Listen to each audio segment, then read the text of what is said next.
The following is a Shaw TV Public Affairs presentation. Over the past decade, John Horgan, Adrian Dix, and Carol James have led the NDP at one point or another, and they've become kind of the holy trinity of the NDP cabinet front bench. But it might be Mike Farnworth who is the greatest force in caucus, as he combines those two traits that politicians often lack: likability and competence.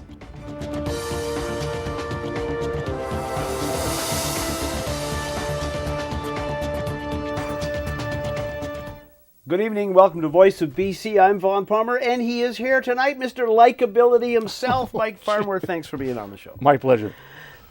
We'll see how far I get into the show, because I'm losing my voice, but then I think I'm going to, I'm going to get your reaction, first of all, on Site C. Yeah. Well, the Utilities Commission has come out with a report. There's a lot to digest in that report. It's something that we committed to during the election campaign. And so we're going to be taking a really close look at it and what it has to say. And we've indicated that we'll be making a decision around Site C by the end of the year. NDP convention in Victoria this week. What are you expecting? I'm expecting a lot of celebration. I'm expecting a lot of enthusiasm.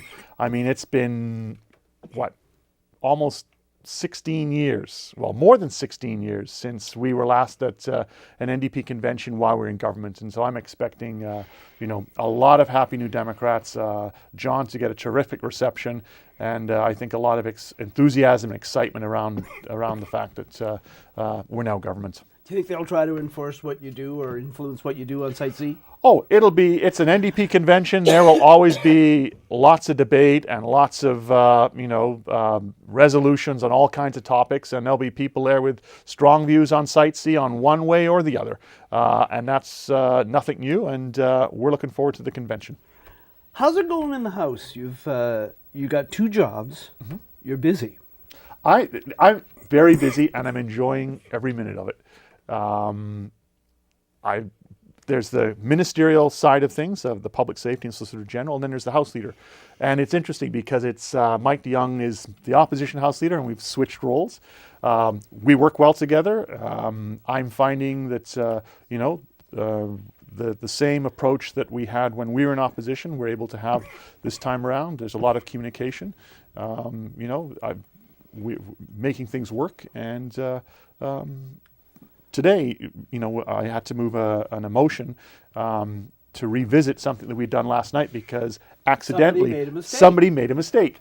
And, the rules are that the estimates were shut off, and if I'd wanted to, I could have said, well, I'm sorry that a mistake was made, but the reality is those estimates are now over. But we had agreed those estimates would continue today, and so we'll just do a by-leave unanimous consent to revisit that decision, which we did, and the House functions. And I find that's that's the best way, I think, to really make the House work, to recognize that, things do need to change, and if you can adapt to it, the House runs a lot smoother.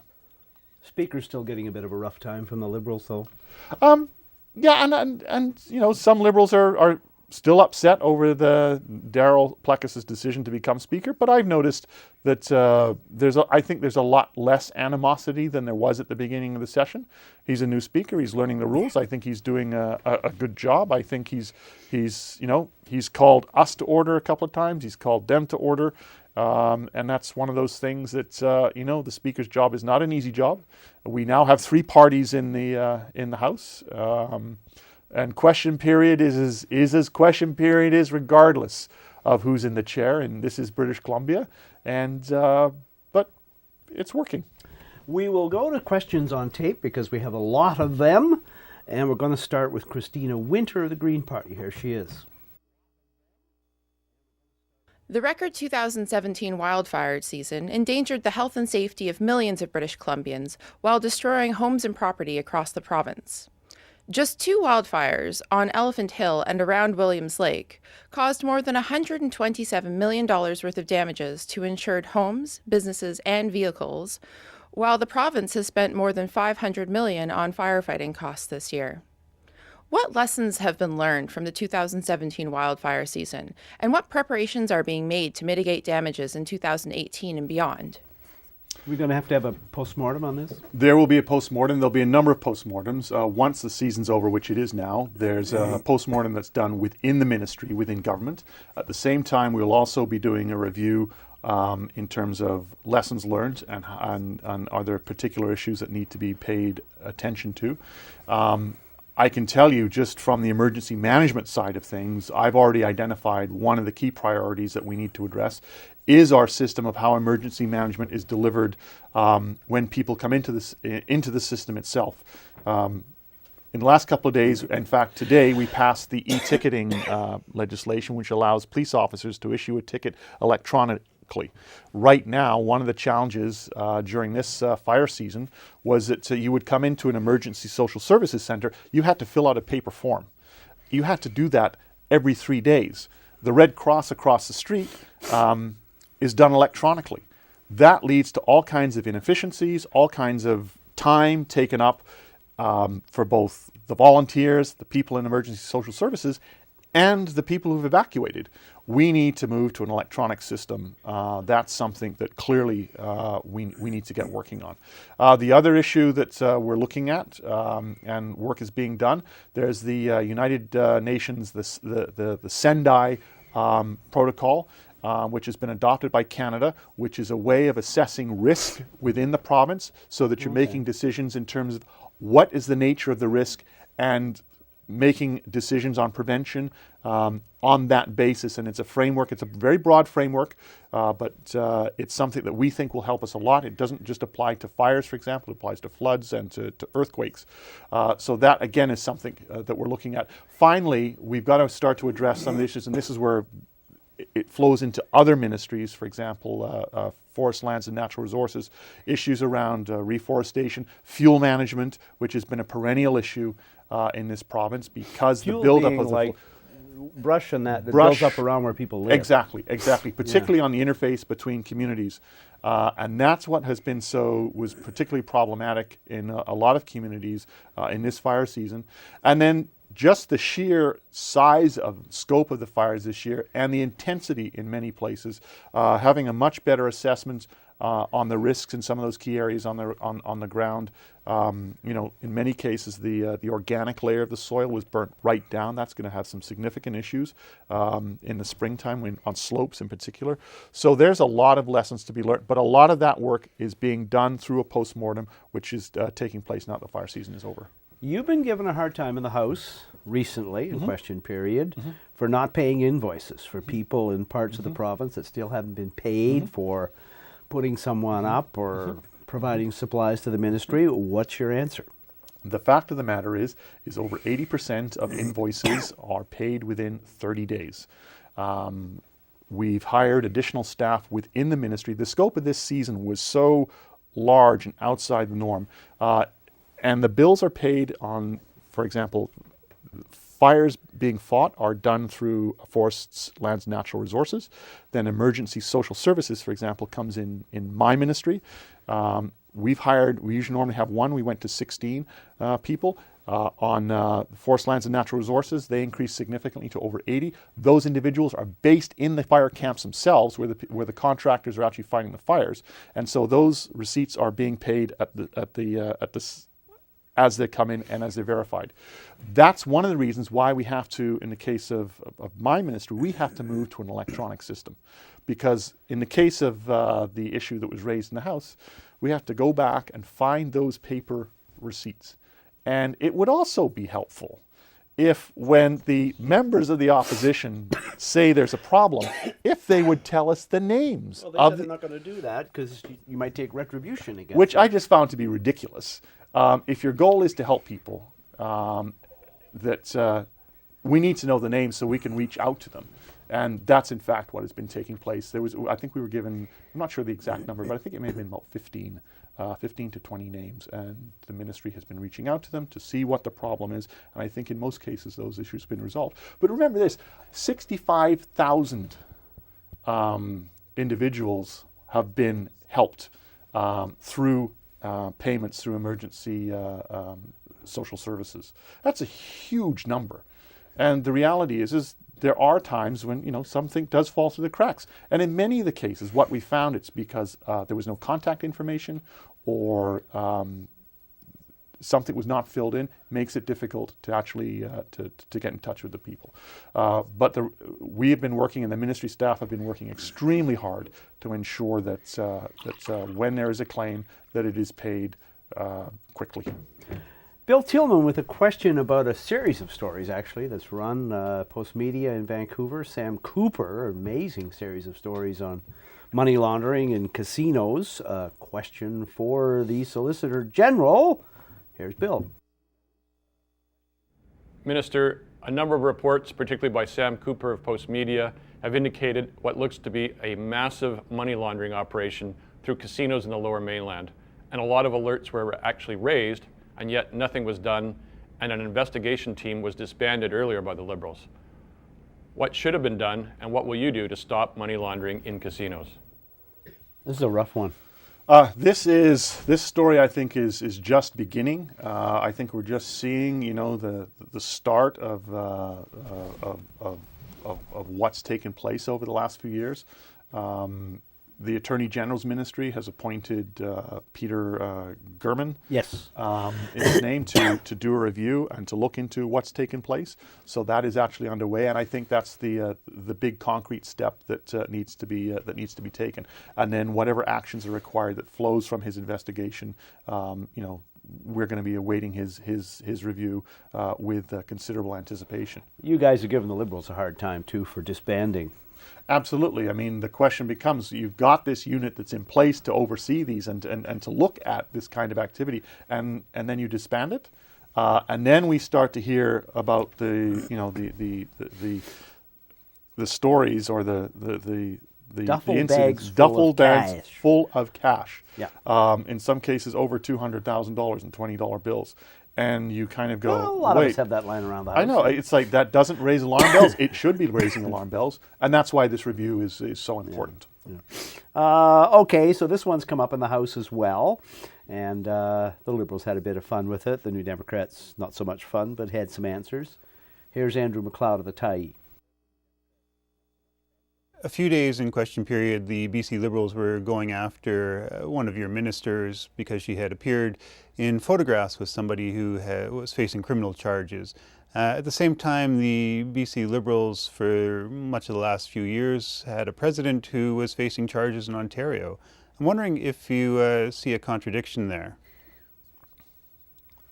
To put it mildly, it is a big contradiction. And I was surprised that they went and raised that issue in the way that they did, given the fact that MLAs of all political parties go to events, go to functions, people ask to have your picture taken with you.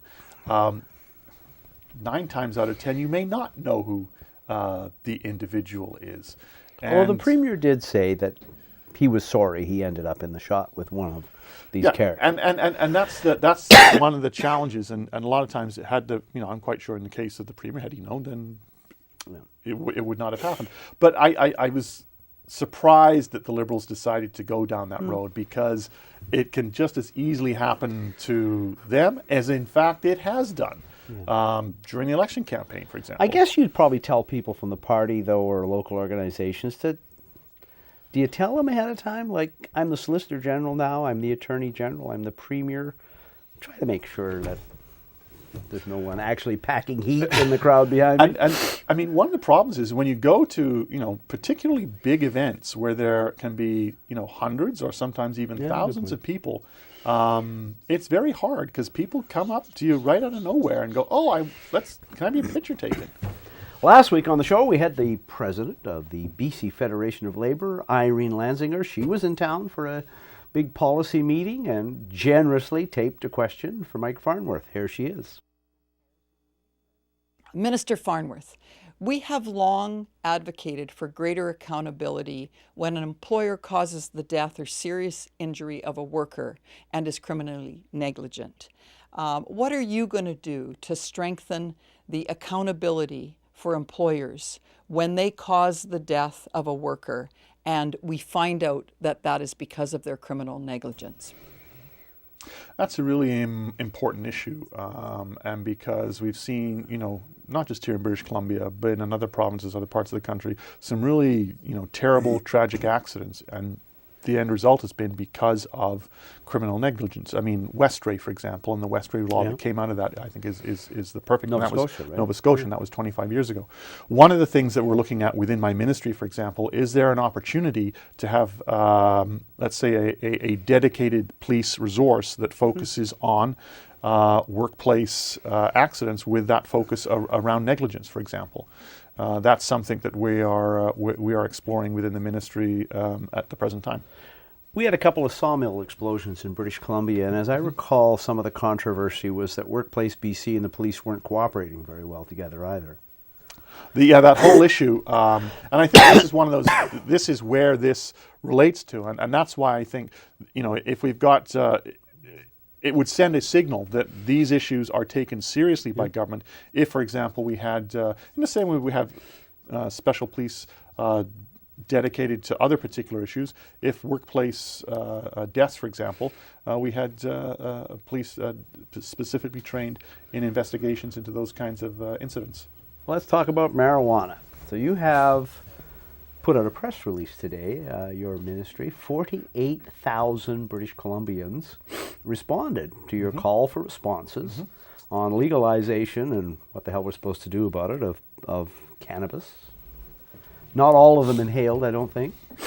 So why don't you start it off? Where is your thinking on this now? Because I gather you're the guy who between now and next July the 1st has to somehow or other get all this legislation and all this regulation through the House. So besides, when you said earlier on at the beginning of the program, I'm busy. I am busy. Besides being public safety and solicitor general and house here, I also have the cannabis file. And it is a fascinating, interesting issue. It's a very challenging, complex file with a lot of decisions that government needs to make between now and next July. It is a very tight timeline. One of the things that and we have to put that framework in the context of the federal government framework. Yes. So the federal government has said that they are in charge of the licensing of production and quality control and testing. The provinces are responsible for the distribution model as well as the retail model and enforcement. So central to this, in my view, is that if we're to have a successful regime in place here, we have got to make sure, one, that there's been consultation done, particularly with local governments, because they're at the front line in terms of enforcement and the issues that flow from legalization, as well as on the retail side of things and how it impacts on their communities. So we've done two things. One is with UBCM, we've put together a joint working group composed of members of UBCM as well as in provincial ministries to look at the key issues facing local governments, things such as zoning, the kind of operations, enforcement, you name it, anything to do with local government, they're able to look at.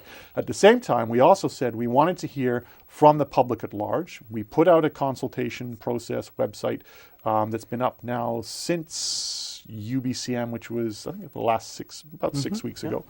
We have had over 48,000 submissions. That is a lot. That is a lot, and the average length of time on the site was 10 minutes. And so these are people who've taken the time to fill in the survey, and so there's a lot of information, and it deals with and it's the public, it's the industry. We've received I think over 130 written submissions. There's also been a phone survey done of 800 people across the province, dealing and looking at with some of the key questions, again, around distribution, retail models, for example, age of possession, what should be the tolerance level, for example, for someone under the age. So the feds have said 18 is the age. The provinces have the right to vary it. Other provinces are now signaling that they intend to align the age of use with the age of use for alcohol, for example. Okay. So in BC, if we did that, it would be 19. I'm going to stop you because there's more to be said on this. We've got some good questions on tape. We'll take a brief break with Mike Farnworth, and we'll be back to talk marijuana. Stay with us.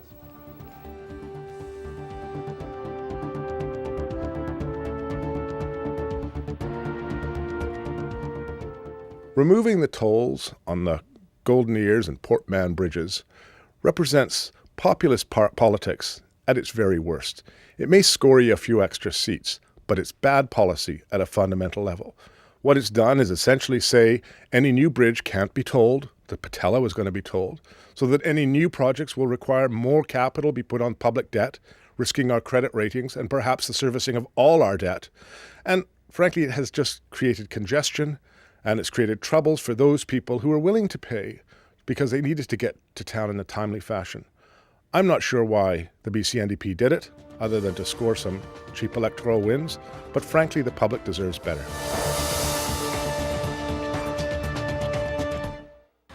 Okay, Josh, do your stuff. Okay, people, you know the drill.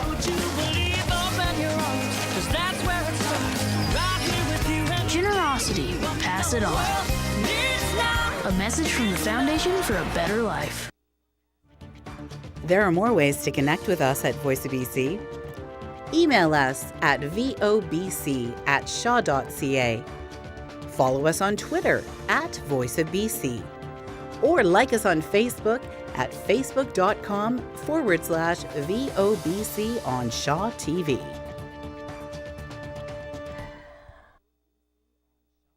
One of the big questions that provinces need to figure out is the system for distribution and retail of the cannabis products. Should it be entirely in the hands of the public sector and in the hands of government, controlled by governments and unions, or should it be left to the private sector, small businesses that are effectively regulated by the province but are left to sell and distribute cannabis to their customers and clients? And that is a big question that's being talked about. That's something we're going to have to deal with here in BC, and it's a very important issue. It's a new emerging industry. We could potentially see lots, hundreds, even thousands of new small businesses, and that is something that policymakers are going to have to grapple with over the next coming months and toward the deadline of July 2018. Welcome back to Voice of BC. We've got the minister in charge of all this on the show. And I'm going to go from that comment there about small businesses doing it to a question from Bill Thielman about the other option that's in front of the government on retail. Here's Bill. Minister Farnworth, everyone's wondering how they're going to be able to buy recreational marijuana when it's legalized by the federal government. Here in BC, the BC Government Employees Union and private liquor stores have proposed selling it through those liquor stores where there's already trained staff who are over the age of majority. Sounds like a good idea to me. Will you do it? Yeah, you said one of your goals was keep it out of the hands of kids and keep it out of the hands of organized crime. Absolutely. It strikes me, and I had Stephanie Smith of the Government Service Employees Union on the show last week, they got a pretty good case that they know how to do that. Absolutely they do. And there's a number of models that have been presented to me from a whole range of, from only in government liquor stores to no public involvement, but it should be in the existing system that's out there. And we have not landed on a model. Okay. That's very much been part of the consultation process, both on the online and working with local governments. Because what we have right now in Vancouver, for example, you have a number of licensed dispensaries that the city of Vancouver has allowed to happen. You have some here in Victoria and others in other parts of BC, Kelowna, for example. And then you have a whole range of this province where none of that has happened. And I've been really clear that what may work as a retail model in Vancouver may not work in Port Coquitlam or Prince George or Fort St. John or Campbell River. And that's why I want to hear from local government what they think works in their communities. Because some have said they're happy with the dispensary. Others have said they like the public-private liquor stores. Others have said that they would like to see it through pharmacies. The other issue that may come up, for example, is in small rural communities, there may be an opportunity for mail order. And because the default position, if the province doesn't do anything, is the federal mail order system that they have in place for medical cannabis. So there's a lot of... That's why it's important that we understand what local government needs. I mean, Richmond's already said they don't want any retail outlets. So do you say to Richmond what the previous governments have said to places that didn't want casinos?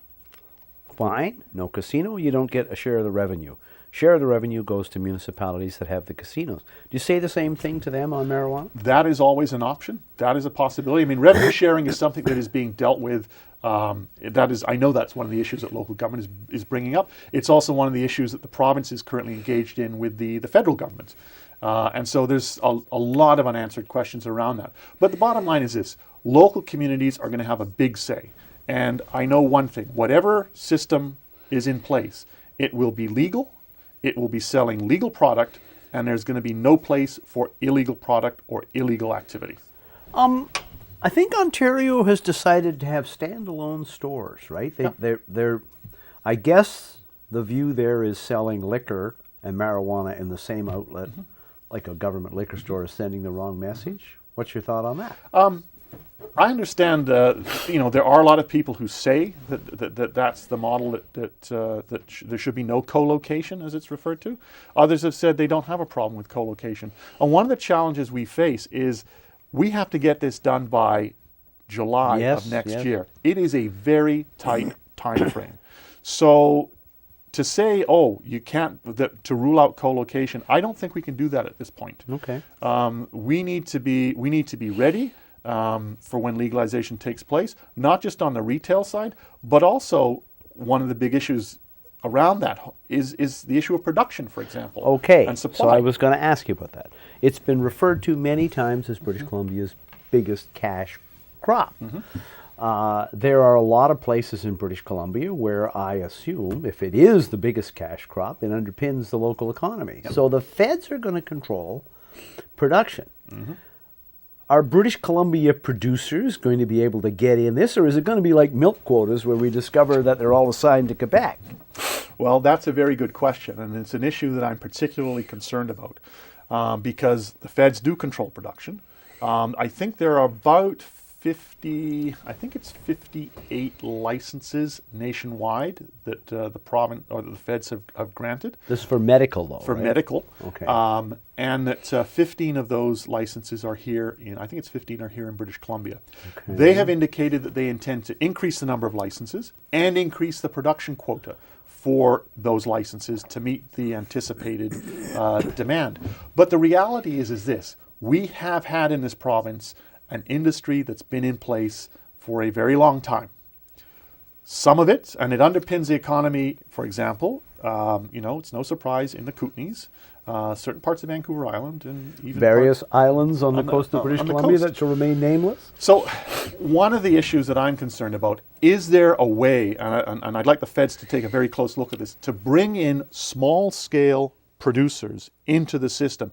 Don't just leave it as a large-scale commercial operator that effectively shuts out small-scale production in British Columbia, which not that's where, and you would have to have clear guidelines that there's no involvement on organized crime or criminal activity, but those small-scale producers who are or that production already exists, and if we don't find a way, I think, to bring it in, it is going to continue to exist, and I think that's a real problem. And I think the feds need to have some flexibility to find a way to bring in small-scale producers into the legal system to be able to meet some of the supply that's going to be required.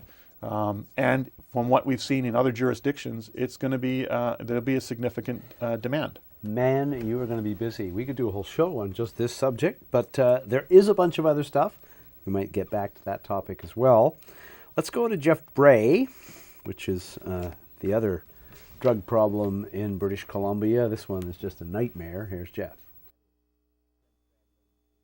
Of the many issues related to the fentanyl crisis that's happening in British Columbia, one of the discussions recently has been around whether or not manslaughter charges should be considered for those that sell and dispense fentanyl. I'm wondering if the Solicitor General can comment on any recent developments within the ministry in exploring that option. The fentanyl crisis is just a tragic situation, not just here in British Columbia, but right across the country. And the government's adopted a very aggressive approach in dealing with this from both a mental health and addictions perspective. We've created a new ministry. It's one of the key priorities in terms of doing that. There's significant funding been put aside, dedicated to that. A portion of that funding is also on the enforcement side to go after mid-level dealers. What I am concerned about, though, are those individuals who knowingly are not at the right at the street level, but those people who prey on the misery and the misfortune of others and who knowingly import, knowingly poison the drug supply that that users are taking, and go, you know what? You know what you're doing. You know what you're doing is killing people. And is there a way that we can look at a more serious charge, such as manslaughter, for example? I know Ontario has done charges like that. Alberta has done that. We're doing some work in the ministry on how could that work. Could that work here in British Columbia? How would that take place? So, because I think it's something the public would support. I think you're right, but the thing you hear from people, and you probably heard this more than I have, is that, first of all, many of the people who take it don't know what they're taking. But second of all, many of the people who on the front line handing it out don't know what they're handing out. I agree with you. If you can find somebody that at the upper end is adulterating other drugs with something that's going to kill people, that's what you want to find and catch. Exactly. Those are the people, because they know what they're doing, and they're also the ones not taking it either. Yeah. Tom Fletcher, Press Gallery, with a question about rap. Here he is. Mike, there's an effort that's been going on in Surrey in particular, an anti-gang program in schools. And I'm wondering how that is working and whether your government is making changes to that, and what kind of results are you expecting from that? RAP stands for? It's called RAP. Oh, okay. It's called RAP. Right, basically, it's a short of Wraparound Services. Oh, okay. Yeah. Oh, great. And it is a program that's done in partnership with the school district in Surrey.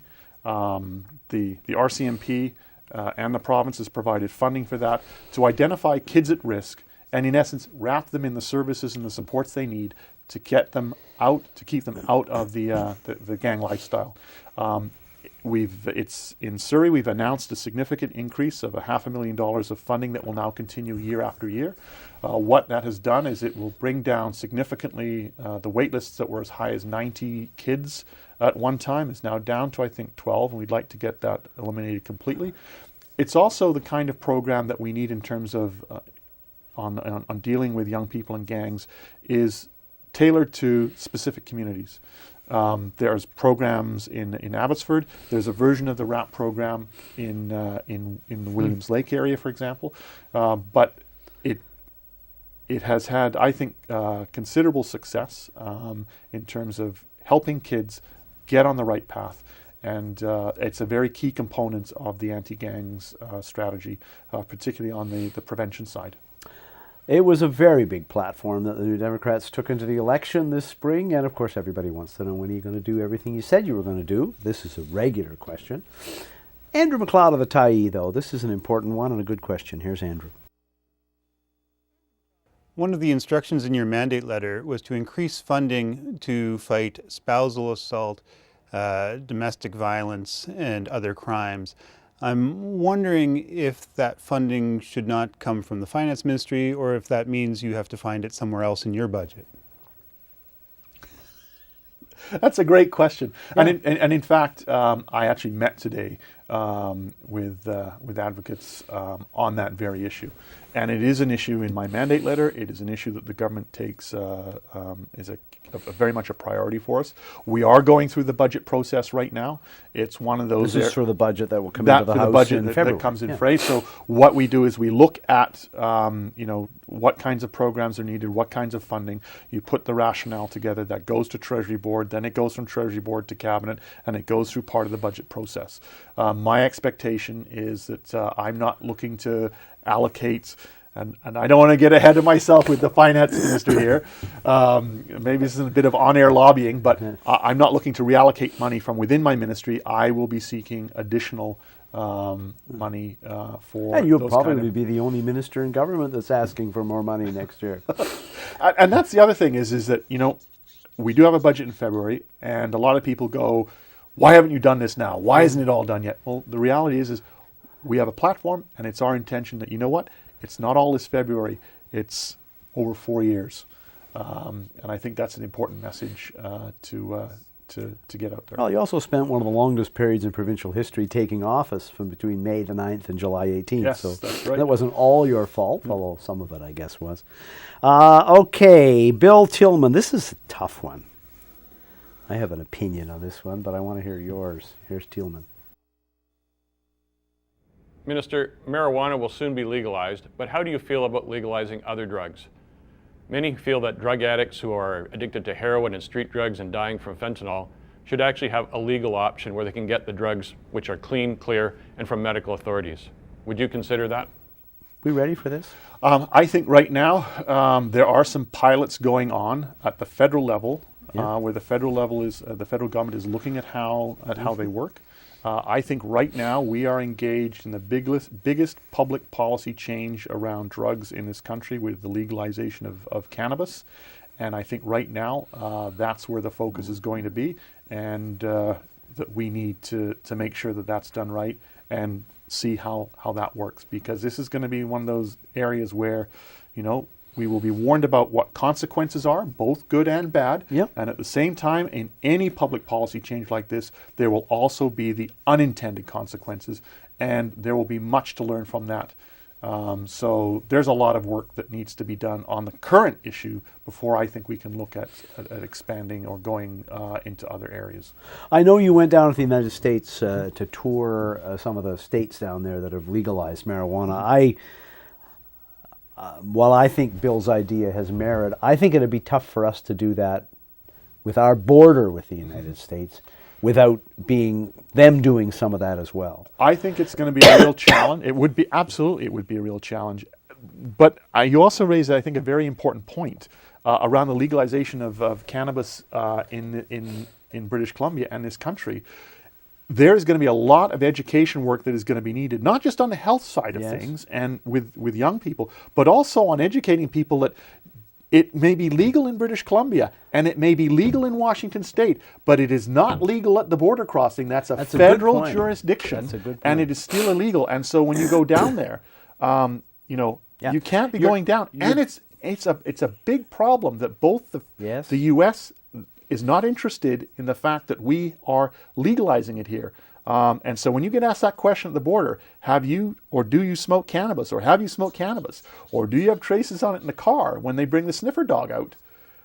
I hadn't thought of that. That's a big deal. That is a very big deal, and one which there is no easy solution to, and one which I know that the U.S. government, it is not high on their list of priorities to address. If you'll pardon the expression, high.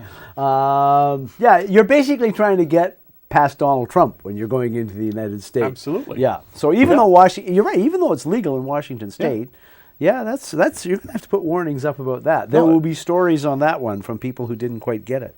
Let's go to one more, Andrew McLeod, before the break. Here's Andrew.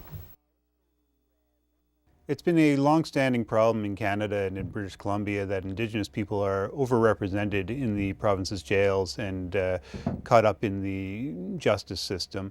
Part of your mandate is to reduce the number of Indigenous people in the system, and I'm wondering what you think the best ways to do that are. Whether it really is a reform for the justice system, or whether there is something more broad, something societal that has to change. I think there's a number of approaches. I mean, certainly I think there's changes that need to take place on a broad societal basis in terms of, too often there are still stereotypes and attitudes out there that just, it's 2017, it's not 1957. As well, we need to look at particular programs within the justice system itself. That's one of the reasons why in my mandate letter and in our platform we talked about restorative justice. It's something that has the support of First Nations. It's something that has the support of police departments. Right now we have a patchwork approach in BC. Some communities are actively involved. Other communities are not actively involved. I'd like to see a province-wide approach when it comes to restorative justice. Tell people what that involves. What it means is that, and it's not every offense, but it brings together both the victim and the offender, and it results in a better understanding of the impact on the offender of the nature of the crime and the ability to make a restitution, for example, and an act. I don't know if forgiveness is the right word, but it works. And it's been proven to work. Now, it doesn't work in every case, and it's not for every individual, and you have to, there's parameters around it. But it's more and more it's being recognized as a way of dealing with other crimes that really would be, someone would be incarcerated, when the reality is there's another approach that could be taken. It fits in with First Nations and many of their traditional approaches, and it's one that we need to expand in this province. We'll take a brief break on Voice of BC with Mike Farnworth, and we will be back. Stay.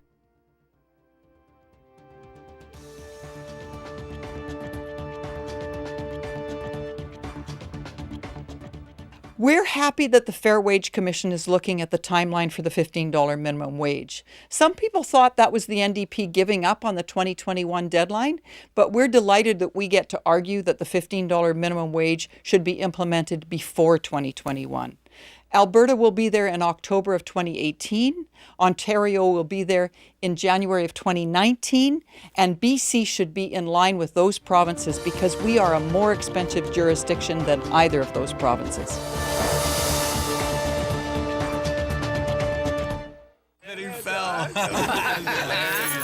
Whoa, I'm not driving. I'm way too stoned. How are you feeling, beer? Oh, since we had that talk, I'm not driving tonight at all. What about you, Dave? You only had a couple of drinks. And only a couple of puffs. I don't drink and drive. No way I'm getting behind the wheel when I smoked weed, too. How are we getting home, then? You can drive, Dave. Come on, Dave. Take one for the team, buddy. Don't let weed and alcohol influence your decision to drive.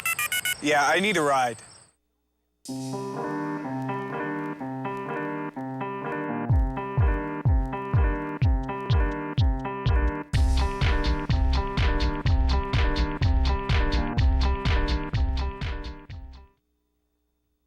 Every cabinet minister has a lot of pressure on them, whether it's health, finance, doesn't matter. But next year, all the pressure is going to be on Mike Farnworth as marijuana is legalized, and he's the point man for BC. If you want a nickel bag, you're going to have to find out how to get it from Mike Farnworth. There are so many unanswered questions about that, though, and I think that extends through all governments in the country, even with the Prime Minister's nifty little deadline of Cannabis Day. My question is, what about driving? And I know the Americans have already wrestled with this, and I know you went down and looked at what they're doing, but what about impaired driving? Drug-impaired driving is going to be a key issue that we need to have in place by July, and it's not going to be July 1st. So okay, Canada Day or Dominion Canada Day will stay Canada Day. And it's funny how many people keep going July 1st.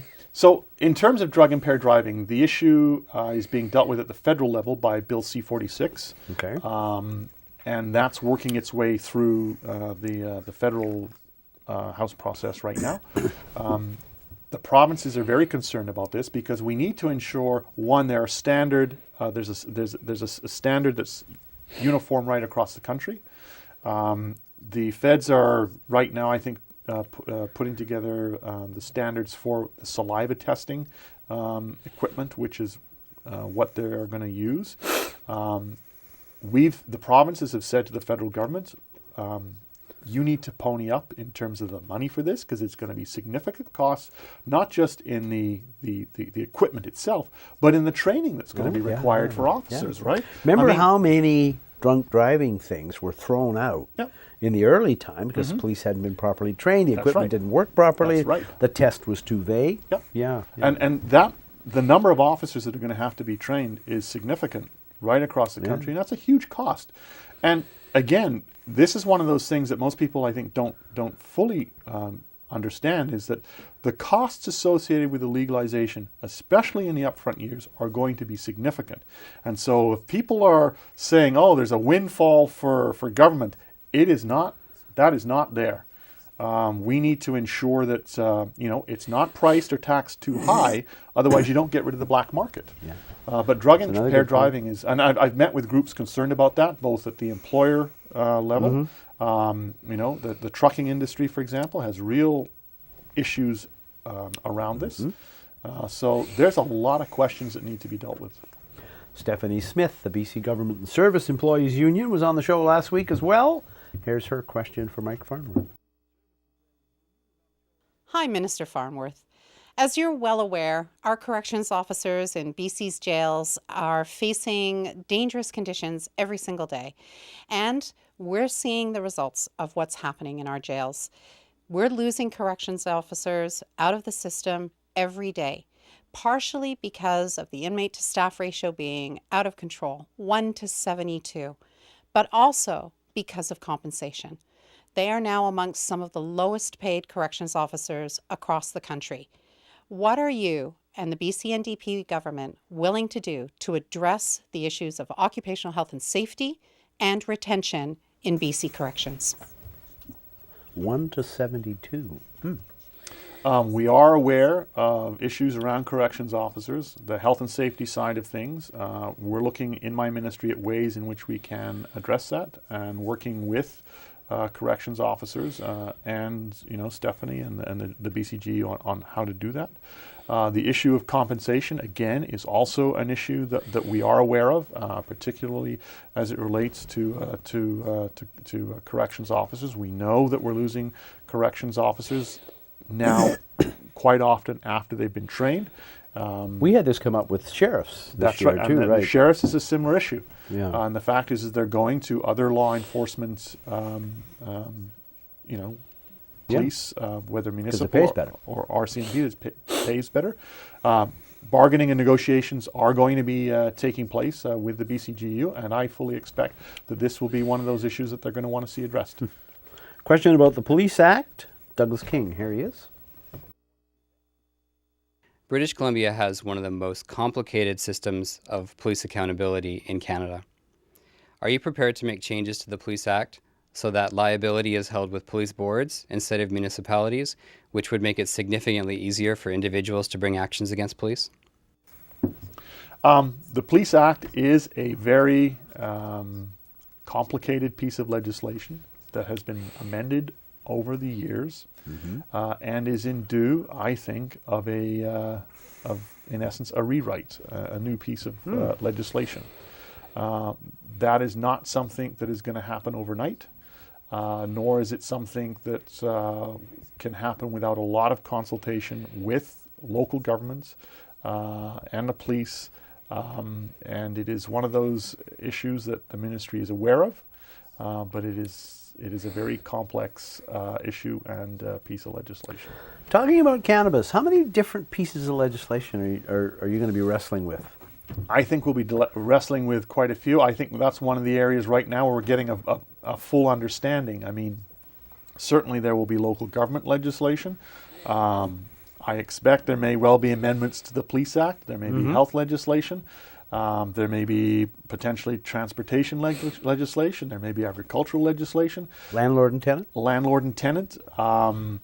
Yeah. There's a lot, and once we start to make Motor Vehicle Act. Once we start to make decisions around distribution, around retail, around age of use and all those things, then we'll be able to have a thorough understanding of the legislation, which in itself is going to be one daunting task, because whether it's amended or written, that takes up a lot of time and resources in terms of legislative drafting. And usually, this time of the year in the session, the legislative drafters are working on legislation for the spring.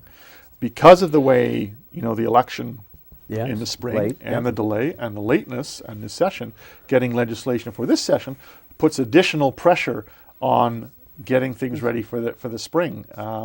So when those decisions are made, it's going to be in terms of government priorities. So, for example, budget has to be done, and in the case of cannabis, it has to be done because there's a federal mandate, and that means that other legislation, may in fact find itself getting pushed off to the fall of 2018. Yeah, because as House Leader, you also oversee that whole process of bringing legislation into the House and getting it through. The budget day is written into law. That's correct. And the budget cycle is written into law. That's so correct. that has to come on a certain That has day. to come on, and I also chair the Legislative Review Committee, which reviews every piece of legislation that that comes through before it can get introduced into the House. So it's a He just thinks back to those idle days in opposition. No, what's the old line? The worst day in government is better than the best day in opposition. Absolutely. Yeah. You get to do stuff. Yeah. Okay, so we got another marijuana question because there's so many questions on this issue. Yeah. Back to the Tyee and back to Andrew McLeod. Here he is. With the legalization of cannabis coming, you've been on record saying that one of the concerns is secondhand smoke. I'm wondering what the possibilities are for dealing with that and whether it really is something that's up to the province, or will it be a matter of municipal bylaws and that sort of thing the way it is with tobacco smoking? Oh, man. I think this is one of those big questions that, there's all the issues around retail, distribution, all the ones where there's a vested interest, if you like, because people have an opinion for a particular reason.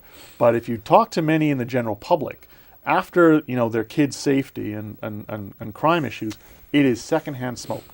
And you live on apartment 303. I live in apartment 203.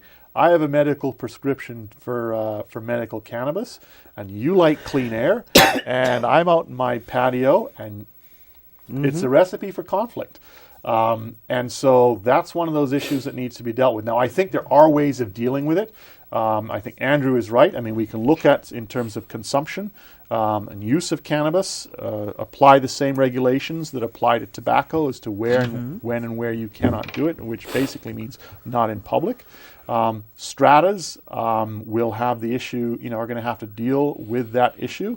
Landlords. Grow up. And that's another question. But so okay, we'll do that one. Yeah. So I think you're going to have to see some sort of legislation around rentals and apartment buildings. I, for example, personally think as a landlord, you have the right to say, I don't want, plants grown in the or my unit is a non-smoking unit. So there's going to be that whole issue needs to be dealt with. I think that the issue of edibles, which will be a year from now, can help alleviate a lot of the issues around the smoking in rented buildings, for example. But the other issue is around the personal cultivation, which is the federal government is allowing the personal cultivation of up to 4 plants.